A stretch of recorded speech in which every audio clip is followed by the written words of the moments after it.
అక్కడ మా శివప్ప గారిని నాయని మా కార్యకర్తలకి న్యాయం జరగడం. ఎందుకంటే అక్కడ కూటమి ఎమ్మెల్యే, బీజేపీ ఎమ్మెల్యే, వాళ్ళ కార్యకర్తలు బాగా నిండుగా ఉన్నారు. మా కార్యకర్తలకి అక్కడ ఎక్కడ న్యాయం జరుగుతా, ఏదన్నా సమస్యల గురించి ఎవరన్నా మాకు చిన్నది పెద్దది చెప్తే గానీ డైరెక్ట్ గా వాళ్ళు చెప్పినప్పుడు అక్కడ మండలాధ్యక్షుడికి కానీ టౌన్ అధ్యక్షుడికి కానీ అక్కడ గౌరవం లేదు. ఎందుకంటే మా కృష్ణమతిని ఎంతో ఇది చేసి అక్కడ మన కార్యకర్తల్ని, మన పార్టీ నాయకుల్ని కాపాడుకోలేకుంటే టౌన్ లో కానీ వైఎస్ఆర్సీపీ బలపడుతుంది తప్ప మన కూటమి బలపడదు. ఎందుకంటే మా కృష్ణమ్మ దృష్టికి వచ్చింటది.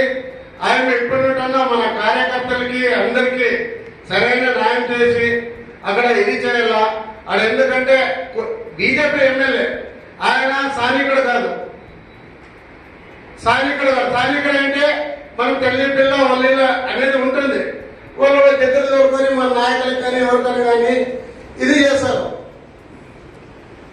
మన పార్టీ మనము ఆయన్ని 18,000తో గెలిపించినాం. మన నాయకులకు కానీ జిల్లా అధ్యక్షురాలు అక్కడ ఉండే ఇప్పటికీ గ్రూపులు ఉన్నాయి, 5 గ్రూపులు ఉన్నాయి. ఆ గ్రూపుల్ని ఏకం చేసే బాధ్యత ఉంది మాకు ఇష్టం. ఈ గ్రూపుల్ని ఏకం చేసి ఇప్పుడు మరి మండల అధ్యక్షులు, టౌన్ అధ్యక్షులు ఎట్లున్నామో ఫస్ట్ మనము ఒక రూమ్ లో కూర్చొని ఆ గ్రూప్ లో మనం అందరూ ఒకట కూర్చొని తర్వాత టౌన్ మండలాలు అందరినీ పిలిచి ఒక భారీ ఎత్తున మీటింగ్ చేసి మనమందరూ చేయి కలిపి చెప్తే ఆ రోజులో ఒక రాక్షసుని ఎదుర్కొంటాము.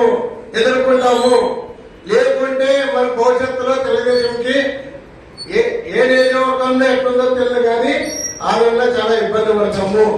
ఇది నా వ్యక్తిగతంగా మా కృష్ణమతికి చెప్తున్నాను.